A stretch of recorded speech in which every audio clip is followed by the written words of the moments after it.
Hello students, स्वागत है आपका अपने यूट्यूब चैनल एकलव्य ऑनलाइन पाठशाला पर। आप लोगों को स्टूडेंट्स क्लास 12 का फिजिक्स पढ़ाएंगे। ठीक है, फिजिक्स। ठीक है, चलिए। फिजिक्स को शब्द की उत्पत्ति ग्रीक भाषा के शब्द फ्यूजिस से हुआ है, जिसका अर्थ नेचर या प्रकृति होता है। ठीक है, आप लोगों के मन में सवाल आता होगा कि सर फिजिक्स, ठीक है, ये फिजिक्स शब्द आया कहां से? तो फिजिक्स शब्द कहां से आया है आप लोग पता होना चाहिए। कहां से आया है बाबू? फिजिक्स शब्द की उत्पत्ति ग्रीक भाषा के शब्द फ्यूजिस से हुआ है। ठीक है, इसका उत्पत्ति कहां से हुआ है? फ्यूजिस से हुआ है, जिसका अर्थ क्या होता है? जिसका अर्थ नेचर होता है। क्या होता है? जिसका अर्थ नेचर होता है। ठीक है, चलिए। अब आप लोगों के मन में आता होगा भौतिकी किसे कहते हैं सर?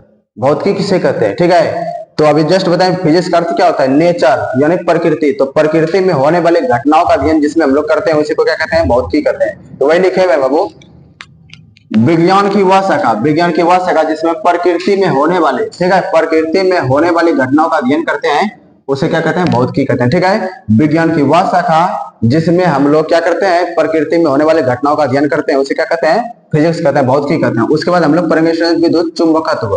ठीक है, विद्युत चुंबकत्व किसे कहते हैं? क्योंकि आप लोगों को पता है फिजिक्स जो है ना, क्लास में हमको 3 भागों में पढ़ना है। एक विद्युत चुंबकत्व, दूसरा प्रकाशिकी और तीसरा मॉडर्न फिजिक्स। 3। ठीक है स्टूडेंट्स, तो चलिए पहले विद्युत चुंबकत्व का हेडिंग लगा लेंगे आप लोग। तो किसे किसे कहते हैं विद्युत चुंबकत्व? इसको इंग्लिश में बाबू इलेक्ट्रोमैग्नेटिज्म कहते हैं। क्या कहते हैं? इलेक्ट्रोमैग्नेटिज्म कहते हैं। ठीक है, चलिए। भौतिकी की वह शाखा जिसके अंतर्गत विद्युतीय तथा चुंबकीय प्रभाव का अध्ययन करते हैं उसे चुंबकत्व कहते हैं, विद्युत चुंबकत्व कहते हैं। विद्युतीय तथा चुंबकीय प्रभाव का मतलब समझते होंगे, जिससे विद्युत से कुछ प्रभाव दिया होगा और किसी को चुंबक से। ठीक है बाबू, चले। तो भौतिकी की वह शाखा जिसके अंतर्गत विद्युतीय तथा चुंबकीय प्रभाव का अध्ययन करते हैं उसे विद्युत चुंबकत्व कहते हैं। उसके बाद आप लोगों के मन में होगा सर ये विद्युत क्या है? विद्युत, करंट, इलेक्ट्रिसिटी क्या है? विद्युत चुंबकत्व की वह उप शाखा है, वो उप शाखा है, यहाँ पे है छूट गया, उप शाखा है। ठीक है, चलिए। जिसके अंतर्गत आवेश तथा उनके प्रभाव का अध्ययन किया जाता है उसे क्या कहते हैं? विद्युत कहते हैं। ठीक है, विद्युत चुंबकत्व की वह उप शाखा जिसके अंतर्गत आवेश तथा उनके प्रभाव का अध्ययन किया जाता है उसे क्या कहते हैं? विद्युत कहते हैं। आप लोगों को घबराना नहीं है, यहाँ से एक भी ऑब्जेक्टिव आप लोगों के एग्जाम में नहीं आएगा। ठीक है, इसलिए आप लोग घबराएंगे नहीं कि ये सब क्या पढ़ना पड़ रहा है। ठीक है, चलिए, ये सब सिर्फ समझना है। उसके बाद देखिए बाबू, विद्युत का अध्ययन 2 तरीके से किया जाता है। विद्युत का अध्ययन हम लोग कितने तरीके से करते हैं? 2 तरीके से करते हैं। एक बार विराम में करते हैं और एक बार गति में करते हैं। एक बार विराम में, एक बार गति में। जब गति में करते हैं तो क्या कहते हैं? धारा विद्युत की कहते हैं। जब क्या कहते हैं? जब स्थिर में, मतलब विराम में करते हैं तब स्थिर विद्युत की कहते हैं। वही लिखे हैं, यदि आवेश का अध्ययन विराम में करते हैं तो उसे स्थिर वैद्युतिकी कहते हैं। ठीक है, चलिए। उसके बाद लिखेंगे गति, यदि आवेश का अध्ययन गति में करते हैं तो उसे धारा वैद्युतिकी कहते हैं। ठीक है बाबू। उसके बाद देखिए आपका यूनिट नंबर 1 स्टार्ट हो जाता है, स्थिर वैद्युतिकी। यही बात यहाँ पे पर स्थिर वैद्युतिकी क्या है? तो स्थिर वैद्युतिकी यूनिट नंबर 1 है आप लोगों का। ठीक है, एनसीईआरटी आप लोग अगर बुक निकालेंगे उसमें यूनिट नंबर 1 है। ठीक है, यूनिट नंबर 1 का चैप्टर नंबर 1 है विद्युत आवेश तथा क्षेत्र, और दूसरा नंबर स्थिर वैद्युत विभव तथा धारिता।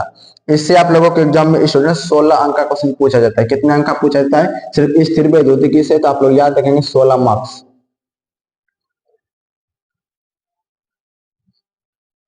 16 मार्क्स के एग्जाम में पूछा जाता है, याद रखेंगे। ठीक है, देखिए चैप्टर नंबर 1 है विद्युत आवेश तथा क्षेत्र। इसको इंग्लिश में कहते हैं electric charge and field, electric charge and field. उसके बाद चैप्टर नंबर 2 आता है स्थिर वैद्युत विभव तथा धारिता, इलेक्ट्रोस्टैटिक पोटेंशियल एंड कैपेसिटेंस। ठीक है स्टूडेंट्स, यहाँ तक आप लोगों को समझ में आया होगा। आप लोग वीडियो को पॉज कीजिए, नोट डाउन कीजिए, इसके बाद हम लोग चलते हैं। ठीक है, चलिए नोट डाउन कीजिए स्टूडेंट्स। चलिए स्टूडेंट्स, अगला कॉन्सेप्ट क्लियर। देखिए स्थिर वैद्युतिकी क्या है? ठीक है, स्थिर वैद्युतिकी चैप्टर नंबर 1 है, यूनिट नंबर 1। यूनिट नंबर 1 का नाम क्या है? स्थिर वैद्युतिकी। तो स्थिर वैद्युतिकी क्या है सर? देखना, भौतिकी की वह शाखा जिसके अंतर्गत नाम से पता चला स्थिर, मतलब इसमें रुका हुआ रहेगा, जो भी चीज रहेगा रुका हुआ रहेगा, याद रखेंगे। भौतिकी की वह शाखा जिसके अंतर्गत रुका हुआ आवेश से उत्पन्न विद्युतीय बल, विद्युतीय क्षेत्र, विद्युतीय विभव एवं विद्युतीय ऊर्जा का अध्ययन करते हैं। किसका? विद्युतीय बल, विद्युतीय क्षेत्र, विद्युतीय विभव एवं विद्युतीय ऊर्जा का अध्ययन करते हैं उसे क्या कहते हैं बाबू? इससे स्थिर वैद्युतिकी कहते हैं। ठीक है, स्थिर वैद्युतिकी के अंतर्गत रुका हुआ आवेश का अध्ययन करते हैं। किसका अध्ययन करते हैं? ऑब्जेक्टिव में पूछा जाएगा, स्थिर वैद्युतिकी के अंदर किसका अध्ययन करते हैं? तो रुका हुआ आवेश का अध्ययन करते हैं। किसका अध्ययन करते हैं? रुका हुआ आवेश का अध्ययन करते हैं। रुका हुआ आवेश क्या है सर? जैसे आप लोग देखेंगे कभी कभी ठंडी के दिन में स्वेटर पहनते होंगे, तो स्वेटर जब खोल कर रखते होंगे तो चट चट आवाज सुनाई देता है ना। तो वो किसका एग्जांपल है? वो स्थिर वैद्युतिकी का एग्जांपल है। उसके बाद कलम आप लोग ऐसे ऐसे करके अगर कागज का टुकड़ा को ऐसे सटाएंगे तो वो सट जाएगा, ठीक है। वो भी किसका एग्जाम्पल है? स्थिर वैद्युतिकी का एग्जाम्पल है। वही लिखा हुआ वो सूखे मौसम में स्वेटर को शरीर से उतारते समय चट चट की आवाज सुनाई देना। सूखे मौसम में स्वेटर को शरीर से उतारते समय क्या होता है? चट चट की आवाज सुनाई देना। दूसरा नंबर, कंघी या प्लास्टिक के कलम को बाल में रगड़ने के बाद छोटे छोटे धूल कण या कागज के टुकड़े को क्या करना? आकर्षित करना, ठीक है। वही लिखे हैं, कंघी या प्लास्टिक के कलम को बाल में रगड़ने पर छोटे छोटे कागज के टुकड़े एवं धूल कण इत्यादि को क्या करना? आकर्षित करना। ये एग्जाम्पल नंबर 2 है, एग्जाम्पल नंबर 1 है, ठीक है। उसके बाद देखिए, स्थिर वैद्युतिकी के अनुप्रयोग, मतलब स्थिर वैद्युतिकी का कहाँ कहाँ एप्लीकेशन है, कहाँ कहाँ उपयोग करते हैं इसको, ठीक है। तो लिखा हुआ है, बिजली चमकने एवं बादल गरजने को समझने में। जो बिजली चमकता है ये अपने आप चमकता है क्या? तो ये चमक जाता है, तो इसके बारे में अध्ययन कैसे करेंगे? तो उसका अध्ययन हम लोग इसी में करते हैं, स्थिर वैद्युतिकी। अभी आप लोग देखेंगे कि रोशनी कुछ पहले आता है और आवाज बाद में आता है। रोशनी पहले आता है, बिजली चमकता है ना, रोशनी पहले आता है, होता आवाज भी के बार में टकराता है, आग उठता है तो दोनों के बार में आता है। लेकिन आप लोग देखे होंगे कि पहले रोशनी पहले आता है, फिर बाद में आवाज आता है। क्यों? क्योंकि प्रकाश की चाल अधिक होती है और ध्वनि की चाल क्या होती है? कम होती है, इसीलिए ध्वनि बाद में आता है और प्रकाश पहले आता है। चलिए, तो बिजली चमकने एवं बादल गरजने को समझने में। उसके बाद है संधारित्र। संधारित्र कहते हैं कैपेसिटर को। पंखा में आप लोग देखेंगे कंडेंसर लगाते, इतना सा था, छोटा जैसा, ऐसे लगा रहता है, छोटा जैसा लगा रहता है ना, उसको कंडेंसर कहते हैं, कंडेंसर। और इसी का नाम है कैपेसिटर, ठीक है। इसी को कहते हैं संधारित्र, ठीक है। ये भी क्वेश्चन आप लोगों की जब वीवीआई है कि संधारित्र से आप क्या समझते हैं, ये वाला बहुत एग्जाम्पल इंपॉर्टेंट है, इसको पढ़ाएंगे अभी इसके बाद, ठीक है, दूसरा चैप्टर में। चलिए, संधारित्र के कार्य सिद्धांत को समझने में भी इसका उपयोग किया जाता है, किसका? स्थिर वैद्युतिकी का। वन डे ग्राफ जनित्र के कार्य सिद्धांत को समझने, वन डे जनित्र ग्राफ को समझने में, ठीक है, इसके सिद्धांत को। वन डे ग्राफ जनित्र का उपयोग कहाँ करते हैं? वो कैंसर रोग के इलाज में, याद रखेंगे। वन डे ग्राफ जनित्र का उपयोग कहाँ करते हैं? कैंसर रोग के इलाज। इससे क्या होता है? झटका देने का काम आता है, ठीक है। इससे क्या करते हैं? तेजी में झटका, बहुत ही कम समय अधिक वोल्टेज उत्पन्न करने में इसका किया जाता है। इसलिए कैंसर वाला रोग को क्या करता है? इसे झटका दे, पूरा शरीर में झटका देने का काम करता है, ठीक है। इसलिए इसको वन डे ग्राफ जनित्र का उपयोग कहाँ करते हैं? कैंसर रोग के इलाज में करते हैं। उसके बाद देखिए, अब चैप्टर नंबर 1 स्टार्ट हो गया। चैप्टर नंबर 1, इससे जो एग्जाम में 8 नंबर पूछेगा, पहले बोल देते हैं आप लोगों को, ठीक है। लिख लेंगे आप लोग 8 नंबर, 7 से 8 नंबर का इससे एग्जाम में पूछा जाएगा, ठीक है। 8 नंबर लिख लेंगे, जैसे दोनों मिला करके 16 हुआ, इसको 8 मार्क्स लिख लेंगे आप लोग, ठीक है, 8 मार्क्स, ठीक है, 8 मार्क्स आप लोग लगा लेंगे हेडिंग। चलिए, उसके बाद देखिए, वैद्युत आवेश क्षेत्र। तो चैप्टर का नाम क्या है? वैद्युत आवेश क्षेत्र। तो सबसे पहला क्वेश्चन लगा दिया हेडिंग, वैद्युत आवेश क्या है, ठीक है। वैद्युत आवेश क्या है? यह कितने प्रकार का होता है? इसका SI मेथड लिखे। तो देखिए, वैद्युत आवेश पदार्थ का वह मूल गुण है जिसके कारण पदार्थ में विद्युतीय तथा चुंबकीय प्रभाव का उत्पन्न होता है, ठीक है। विद्युतीय तथा चुंबकीय प्रभाव किसी पदार्थ में उत्पन्न होता है ना, उसी को कहते हैं क्या? वैद्युत आवेश। वैद्युत आवेश पदार्थ का मौलिक गुण है, ठीक है। जैसे हम लिखे हैं बाबू, इसी तरह आप लोगों को एग्जाम में लिखना है। टॉपर का हैंड राइटिंग, टॉपर इसी तरह कॉपी लिखता है बाबू, ठीक है। जैसे हम लिखे हैं इसी तरह आप लोग भी लिख देंगे, सजा करके, एक भी नंबर नहीं कटेगा। वैद्युत आवेश को छोटी क्यू, बड़ी क्यू या छोटी क्यू से सूचित किया जाता है, ठीक है, याद रखेंगे। वैद्युत आवेश को बड़ी क्यू या छोटी क्यू से सूचित, आप लोगों को पेज भी भरना है और बात भी लिखना है, कुछ नहीं, एकदम पूरा सरल लैंग्वेज है, पूरा एकदम आसान लैंग्वेज है। इसको याद करना भारी है। वैद्युत आवेश को बड़ी क्यू या छोटी क्यू से सूचित किया जाता है, भारी नहीं है। वैद्युत आवेश एक अदिश राशि है, ये तो पूरा भी आई जाए, बहुत ज्यादा भी गए। वैद्युत आवेश क्या है? एक अदिश राशि है। क्या है? एक अदिश राशि है। उसके बाद देखिए, वैद्युत आवेश कितने प्रकार के होते हैं? तो 2 प्रकार के होते हैं। कौन कौन? धन आवेश या धन। धन का नाम है प्लस। धन का मतलब क्या होता है? प्लस। ऋण का मतलब होता है माइनस, ठीक है। जहां पे प्लस लिखा रहेगा समझ लेना है धन आवेश है, और माइनस मतलब ऋण आवेश। धन आवेश या धनात्मक आवेश, इसको कहते हैं इंग्लिश में पॉजिटिव चार्ज। उसके बाद ऋण आवेश या ऋणात्मक आवेश, क्या? धन आवेश या धनात्मक आवेश, इसको कहते हैं पॉजिटिव चार्ज। या दूसरा नंबर है ऋण आवेश या ऋणात्मक आवेश। ऋण आवेश या ऋणात्मक आवेश, इसको इंग्लिश में कहते हैं नेगेटिव चार्ज, ठीक है। इसको क्या कहते हैं? Negative charge. उसके बाद अब धन आवेश को डिफाइन कर रहे हैं। यदि किसी वस्तु पर प्रोटॉन की संख्या इलेक्ट्रॉन की संख्या से अधिक हो तो वस्तु पर उपस्थित आवेश को धन आवेश या धनात्मक आवेश कहते हैं। सर ये प्रोटॉन क्या है सर? प्रोटॉन देखिए ये परमाणु है, कोई मान लीजिए परमाणु है, परमाणु के अंदर में प्रोटॉन प्लस न्यूट्रॉन रहते हैं, ठीक है, और इसके बाह्यतम कक्षा में यहाँ पे इलेक्ट्रॉन रहते हैं, ठीक है, और प्रोटॉन पर प्लस चार्ज रहता है, प्लस चार्ज रहता है, इलेक्ट्रॉन पर रहता है माइनस चार्ज, याद रखेंगे, ठीक है। प्रोटॉन पर प्लस चार्ज, इलेक्ट्रॉन पर क्या रहता है? माइनस रहता है, ठीक है। यहाँ पर अगर इसका संख्या ज्यादा हो जाएगा, मान लीजिए कि किसी के पास 50 रुपये प्लस हो गया और ये माइनस 25 रुपया है, तो बड़ा तो यही बना, तो यही करने का मतलब किसी वस्तु पर प्रोटॉन मतलब प्लस की संख्या ज्यादा हो गया, तो प्लस की संख्या ज्यादा हो जाएगा तो ये धनात्मक होगा न करेगा। वही लिखेंगे, यदि किसी वस्तु पर प्रोटॉन की संख्या इलेक्ट्रॉन की संख्या से अधिक हो तो वस्तु पर उपस्थित आवेश को धन आवेश या धनात्मक आवेश कहा जाता है। चलिए वीडियो पॉज करके इतना नोट कीजिए स्टूडेंट्स, इसके बाद हम लोग नेक्स्ट क्वेश्चन पे चलते हैं, ऋणात्मक आवेश को डिफाइन करेंगे। चलिए स्टूडेंट्स स्टार्ट करते हैं। देखिए धन आवेश या धनात्मक आवेश में क्या होता है? प्रोटॉन की संख्या इलेक्ट्रॉन की संख्या से क्या होता है? अधिक होता है, ठीक है। इलेक्ट्रॉन की संख्या प्रोटॉन की संख्या से क्या होता है? कम होता है इसमें। और धन आवेश या धनात्मक आवेश को प्लस बीई करने का मतलब है पॉजिटिव।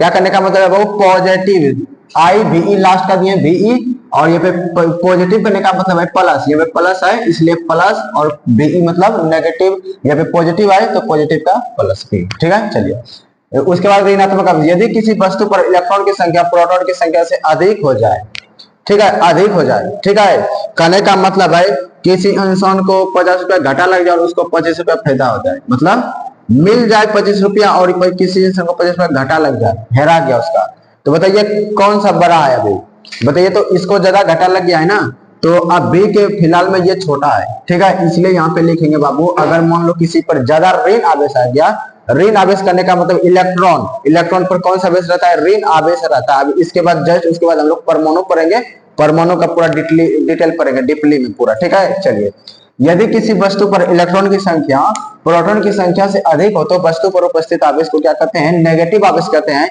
क्या कहते हैं बाबू? नेगेटिव ऋण आवेश कहते हैं। ऋण आवेश ऋणात्मक आवेश में क्या होता है? इलेक्ट्रॉन की संख्या प्रोटॉन की संख्या से अधिक होती है, प्रोटॉन की संख्या से इलेक्ट्रॉन की संख्या अधिक होती है, ठीक है। परीक्षा पूछेगा यदि किसी वस्तु पर इलेक्ट्रॉन की संख्या प्रोटॉन की संख्या से अधिक हो जाए उसे क्या कहेंगे?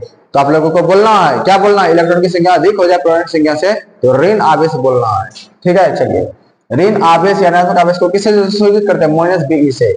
माइनस कहां से लिया है? नेगेटिव से। नेगेटिव का मतलब माइनस और बीई लास्ट वाला बीई दिए, ठीक है। चलिए उसके बाद वैद्युत आवेश का मात्रक, इसका बहुत सारा मात्रक होता है बाबू, ठीक है। वैद्युत आवेश का एस आई मात्रक कूलम होता है, याद रखेंगे वीवीआई है। एस आई मात्रक क्या होता है बाबू? कूलम। एस आई मात्रक क्या होता है? कूलम। छोटे में देखिए कूलम बहुत बड़ा मात्रक है, ठीक है। कूलम को जनरली ज्यादा तो यूज नहीं करते, बहुत कम में यूज करते हैं। पंखा सब में भी देखेंगे तो आप लोग मिली माइक्रोवोल्ट देखे होंगे, ठीक है। चलिए तो 1 मिली कूलम बराबर होता है 10 पर power -3 coulomb. Milli micro nano याद रखेंगे, यही तीनों का जनरली यूज होता है। 1 मिली कूलम बराबर एमसी से सूचित करते हैं 10 पर पावर -3 कूलम। 1 माइक्रो कूलम मतलब म्यू, इसको कहते हैं म्यू सी, बराबर 10 पर power -6 coulomb. 1 nano coulomb NC बराबर 10 पर पावर -9 कूलम। उसके बाद वैद्युत आवेश का सीजीएस मात्रक बहुत इंपॉर्टेंट है, स्टेट कूलम या फ्रैंकलिन। स्टेट कूलम या फ्रैंकलिन होता है, इसको ईएसयू से सूचित करते हैं, इसको ईएसयू से सूचित करते हैं, ठीक है। 1 कूलम बराबर लिखेंगे 3 × 10 पर पावर 9 स्टेट कूलम या फ्रैंकलिन। देखिए बाबू आप लोग याद रखेंगे, वैद्युत आवेश का सबसे बड़ा मात्रक फैराड होता है। क्या होता है? फैराड, ठीक है। चलिए जैसे आप लोग देखेंगे 1 कूलम बराबर 3 × 10 पर पावर 9, तो अच्छा बताइए स्टेट कूलम बराबर कितना होगा? तो ये 1 और ये 3 इधर भेज देंगे, यहाँ पे लिखते हैं इसको पहले, या इसको लिख सकते हैं बाबू 1 सी बराबर 3 × 10 पर पावर 9 ESU लिख सकते हैं। क्यों? क्योंकि स्टेट कूलम को ESU से सूचित करते हैं, लिख सकते हैं। चलिए अगर आप लोगों को एग्जाम में पूछा जाए कि 1 ESU बराबर बताइए, तो ये 3 × 10 पर इस पर गुणों में इस पर करके क्या हो जाएगा? भागा में हो जाएगा, तो लिखेंगे 1 ESU बराबर 1/3 × 10 पर पावर 9 कूलम। लिख सकते हैं बाबू, इसको ऐसे लिख सकते हैं, इसी को लिख सकते हैं। या एक स्टेट कूलम प्रश्न पूछेगा एक स्टेट कूलम बताइए, तो एक स्टेट कूलम कितना होता है बताइए? 1/3 × 10 पर पावर -9। क्यों? ये नीचे है ना, इसको ऊपर लेके चल गए तो कितना हो गया? माइनस चला गया, नीचे में रहता है प्लस, ऊपर में जाते तो माइनस, या नीचे में रहता है तो माइनस, तो ऊपर जाके क्या होता है? प्लस होता है। तो इसको ऐसे भी लिख सकते हैं, ठीक है, चलिए बाबू। उसके बाद देखिए एक स्टेट कूलम नंबर इतना होता है, इसको जब भागा हम लोग देंगे ना तो 3.33 आएगा। इसको इस तरह भी लिख सकते हैं, एक फ्रैंकलिन या स्टेट कूलम। स्टेट कूलम का एक दूसरा नाम है फ्रैंकलिन, याद रखेंगे। एक फ्रैंकलिन या स्टेट कूलम, स्टेट कूलम बराबर होता है 3.33 गुना 10 पर पावर -10 कूलम। याद रखेंगे एक फ्रैंकलिन बराबर कितना होता है 3.33 गुना 10 पर पावर -10 कूलम। याद रखेंगे बाबू, ठीक है। जितना आप लोगों को इतना एग्जाम में लिखना भी नहीं, इसमें से जितना बात आप लोगों को याद रहेगा उतना बात लिखना है, लेकिन कोशिश करना है कि पूरा बात लिख दे, ठीक है। एक फ्रैंकलिन या एक स्टेट कूलम बराबर कितना होता है 3.33 गुना 10 पर पावर -10 कूलम। उसके बाद देखिए बाबू, वैद्युत आवेश का सबसे बड़ा मात्रक फैराड होता है। याद रखेंगे, सबसे बड़ा मात्रक फैराड होता है, फैराड। इसको सूचित करते हैं बड़ी एफ से, होता है, ठीक है। चलिए, वैद्युत आवेश का सबसे बड़ा मात्रक फैराड होता है। एक फैराड में 96,500, ठीक है।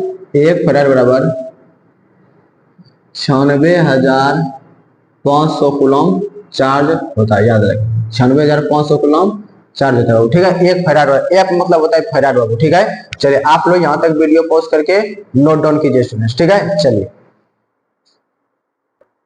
चलिए स्टूडेंट्स, देखिए एक फ्रैंकलिन या एक स्टेट कूलम बराबर कितना बताया, जस्ट बताए थे 3.33 गुना 10 पर पावर -10 कूलम।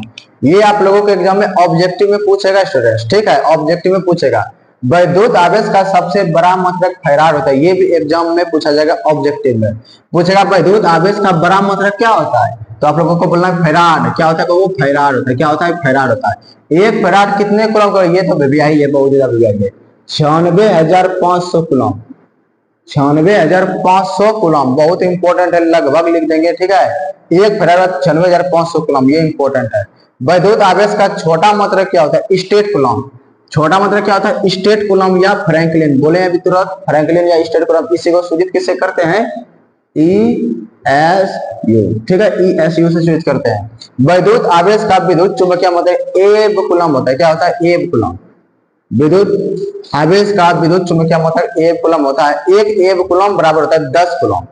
एक एब कूलम बराबर क्या होता है, 10 कूलम होता है। एक कूलम बराबर क्या होगा, 1/10। इस ये वाला 10 को इधर भेज दिए तो 1/10 आ गया, और ये वाला कूलम इसी पर रह गया। एक कूलम बराबर 1/10 एब कूलम। वैद्युत आवेश का विमीय सूत्र या विमो पूछेगा, AT या IT या M0 L0 T1 A1 होता है, ठीक है। चलिए स्टूडेंट्स, आप लोग वीडियो को पॉज करके इतना सारा चीज नोट डाउन कीजिए, इसके बाद हम लोग अगले कॉन्सेप्ट की ओर चलते हैं, ठीक है स्टूडेंट्स। चलिए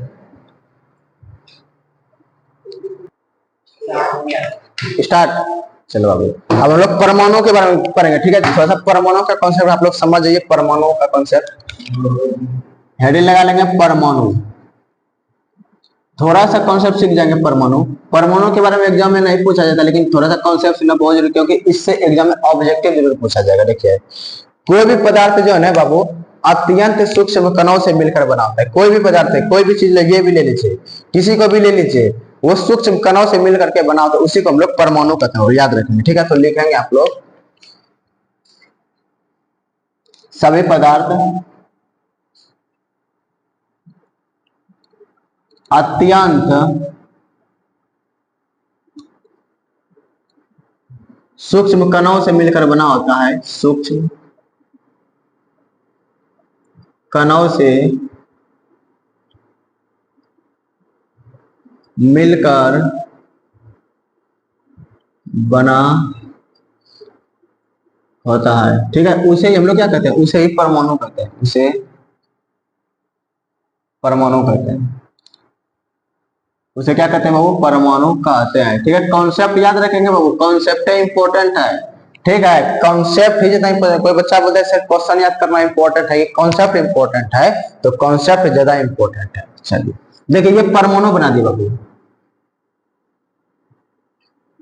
ये क्या बना दिए, ज्यादा बना गया क्या, चलो ये परमाणु है, चलिए ये परमाणु बना दिए, ठीक है। ये परमाणु बना दिए।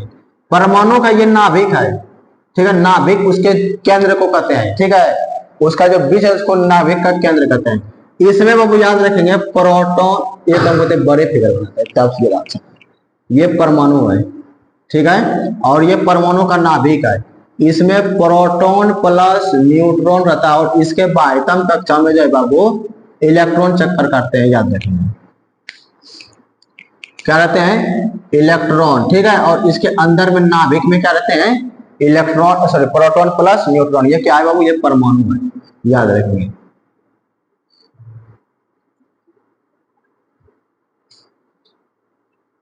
और ये क्या है, ये नाभिक है, ठीक है, ये बाह्यतम कक्षा में जो चक्कर लगा रहा है ये इलेक्ट्रॉन है, ठीक, क्या है ये इलेक्ट्रॉन। सर नाभिक क्या है, परमाणु के बारे में तो जानते, नाभिक है सर, नाभिक को ले नाभिक, देखो नाभिक,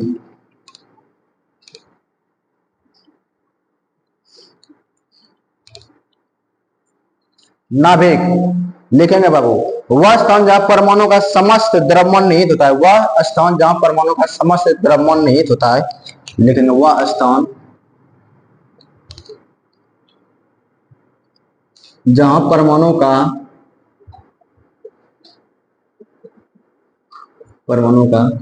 समस्त द्रव्यमान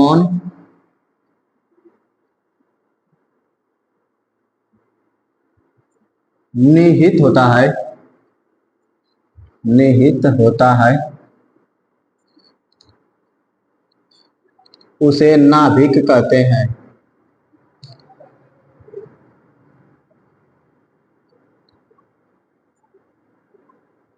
ठीक है, वह स्थान जहां परमाणु का समस्त द्रव्यमान निहित होता है उसे क्या कहते हैं बाबू, नाभिक कहते हैं।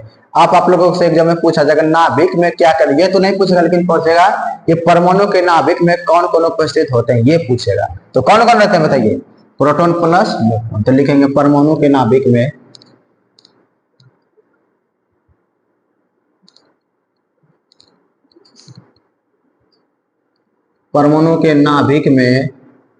प्रोटॉन और न्यूट्रॉन रहते हैं।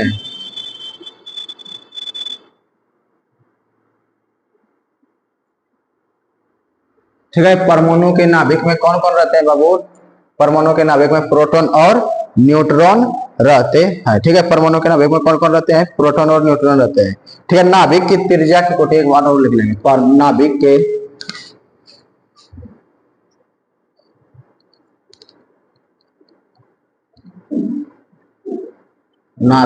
त्रिज्या की कोटि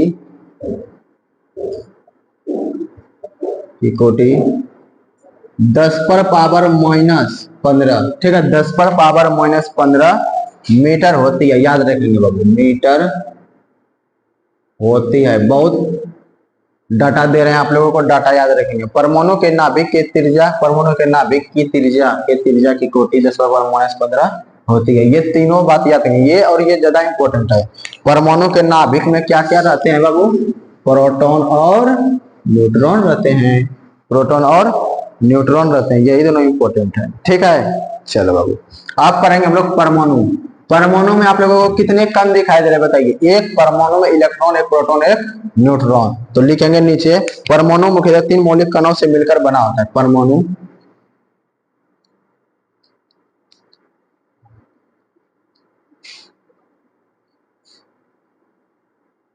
मुख्यतः 3 मौलिक कणों से मिलकर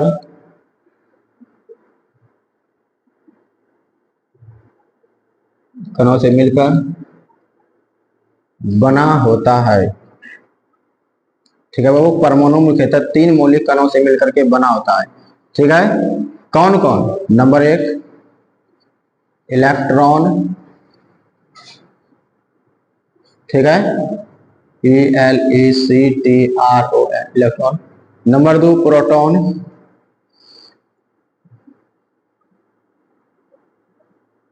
PROTON प्रोटॉन। और नंबर 3 बाबू न्यूट्रॉन, क्या, न्यूट्रॉन, NEUTRON न्यूट्रॉन। ठीक है, इलेक्ट्रॉन, प्रोटॉन और न्यूट्रॉन। ये तीन मौलिक कणों से मिलकर के परमाणु बना होता है, याद रखेंगे। ठीक है बाबू, चलिए अब हम लोग इलेक्ट्रॉन के बारे में अलग, प्रोटॉन के बारे में अलग और न्यूट्रॉन के बारे में अलग हम लोग चर्चा करते हैं। ठीक है, चलिए आप लोग इलेक्ट्रॉन हेडिंग लगा लेंगे। इलेक्ट्रॉन, एक नंबर इलेक्ट्रॉन।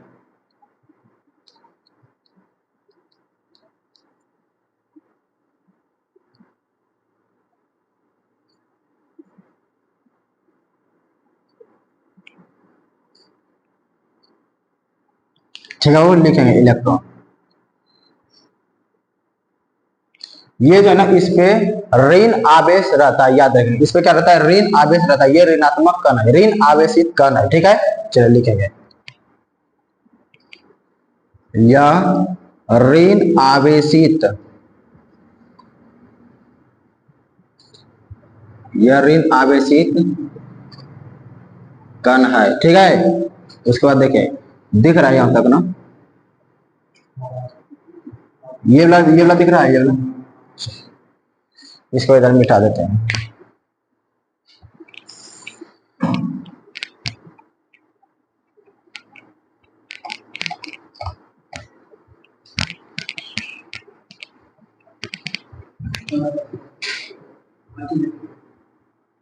चलो, यह ऋण आवेशित कण है। ठीक है, उसके बाद देखिए लिखेंगे इलेक्ट्रॉन पर ऋणात्मक आवेश होता है, ऋणात्मक या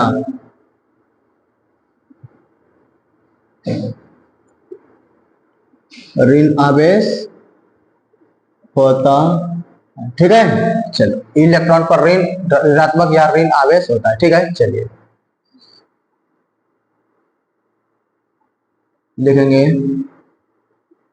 एक इलेक्ट्रॉन पर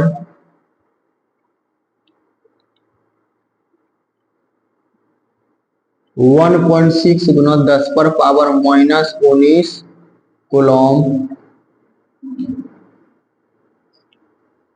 ऋण आवेश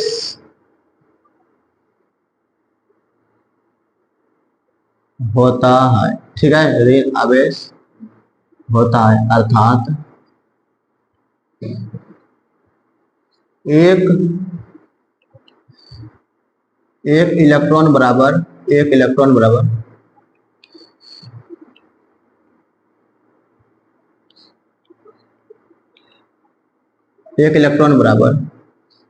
-1.6 गुना 10 पर पावर -19 कूलॉम। ठीक है बाबू, एक इलेक्ट्रॉन बराबर कितना होता है? -1.6 गुना 10 पर पावर -19 कूलॉम। ठीक है, चलिए इसी को ब्रैकेट में ई भी लिख सकते हैं। चलिए बाबू, उसके बाद देखिए मास ऑफ इलेक्ट्रॉन, इसका जो इलेक्ट्रॉन का मास होता है कितना होता है, तो लिखेंगे नीचे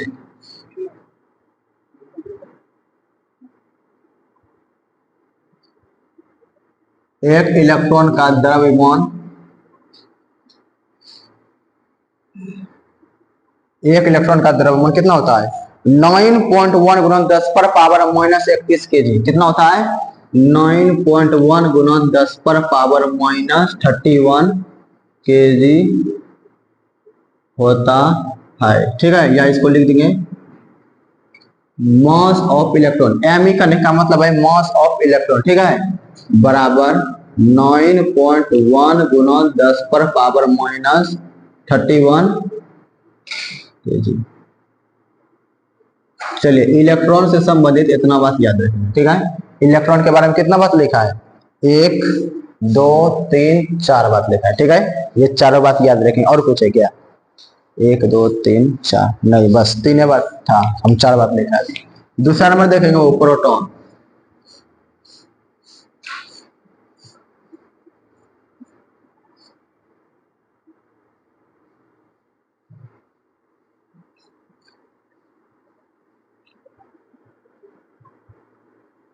प्रोटॉन, ठीक है, चलिए प्रोटॉन पर लिखेंगे प्रोटॉन पर धन आवेश होता है, धन आवेश होता है। लिखना या प्रोटॉन धन आवेशित कण है, प्रोटॉन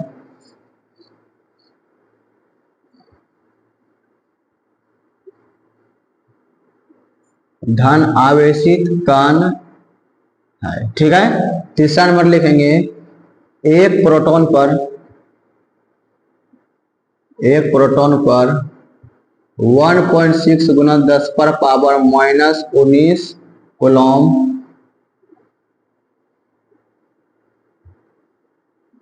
धन आवेश होता है। ठीक है बाबू, एक प्रोटॉन पर 1.6 गुना 10 पर पावर -19 कूलम धन आवेश होता है, अर्थात 1p बराबर प्लस 1.6 गुना 10 पर पावर -19 कूलम। 1p बराबर प्लस 1.6 10 पर पावर -19 कूलम। चलो अभी लिखेंगे एक प्रोटॉन का द्रव्यमान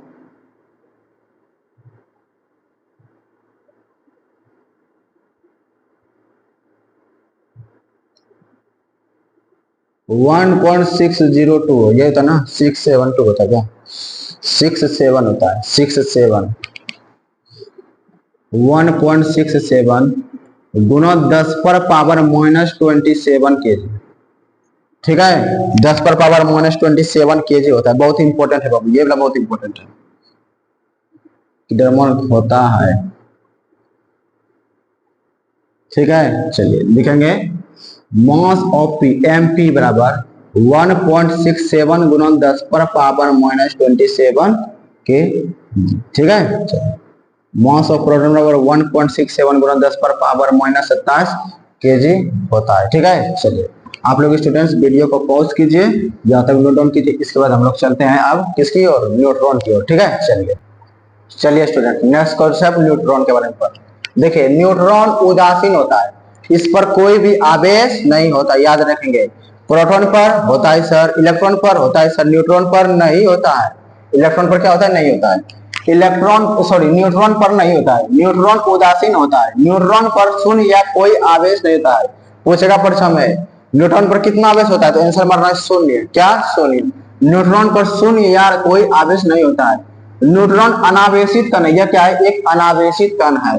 एक न्यूट्रॉन का द्रव्यमान 1.67 गुना 10 पर पावर 27, ठीक है, केजी होता है। इसका और इसका मान लगभग बराबर होता है, इसका द्रव्यमान और इसका द्रव्यमान लगभग बराबर होता है। ठीक है, चलो मास ऑफ न्यूट्रॉन बराबर 1.67 गुना 10 पर पावर -27 केजी। ठीक है स्टूडेंट्स, इस लेक्चर में हम लोग यहीं तक रहने देते हैं। इसके अगले लेक्चर में हम लोग मिलेंगे, तब फिर अगले कॉन्सेप्ट पढ़ेंगे हम लोग। ठीक है स्टूडेंट्स, आप लोग वीडियो को 2 बार 3 बार देखिए। आप लोगों को वीडियो अच्छा लगे तो लाइक कीजिए, चैनल को सब्सक्राइब कीजिए और दोस्तों के साथ शेयर कीजिए स्टूडेंट्स। लेकिन हाँ, 2 बार 3 बार वीडियो को जरूर देखिए स्टूडेंट्स, इससे आप लोगों का रिवीजन होगा। और जितना भी इसमें पढ़ाई स्टूडेंट्स, कंटेंट बहुत मस्त है। ठीक है, कंटेंट जरूर आप लोग लिखेंगे अच्छा से और समझने की कोशिश करेंगे स्टूडेंट्स। ठीक है, thank you students, thank you.